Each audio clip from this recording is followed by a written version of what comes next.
Merci Alain. Et à propos de l'antiterrorisme et de Guantanamo, voici l'histoire qui étonne l'Amérique, celle d'un militaire affecté à la surveillance des détenus. Il a été converti à l'islam par les prisonniers qu'il avait pour mission de garder. On retrouve Alain Chalron et Aaron Diamond.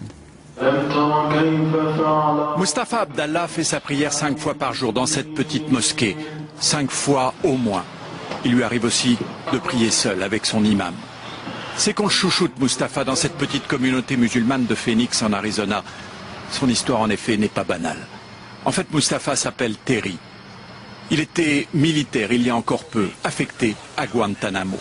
C'était en 2003, peu après la guerre d'Irak, au plus fort de ce qu'on appelait la guerre contre la terreur. L'époque des chaînes, des prisonniers en orange et de la torture. Les positions de stress, la musique à fond, les lumières stroboscopiques aveuglantes, l'eau glacée, des cellules avec des températures de 5-6 degrés et pire encore, c'était la règle pour les interrogatoires.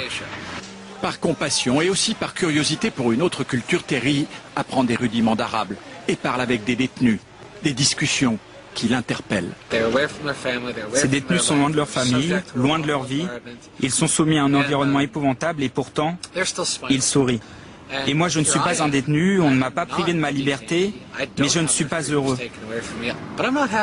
Alors je me suis demandé, mais qu'est-ce qu'ils ont dans leur vie et que je n'ai pas et qui les rend si heureux? Et là, j'ai eu un déclic, c'est l'islam. Une nuit de décembre 2003, après une longue discussion avec le détenu 590, un Marocain surnommé le Général, Terry fait le grand saut.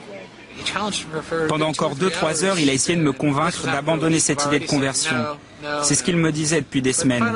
Puis finalement, cette nuit, il m'a dit OK et m'a prononcé la shahada.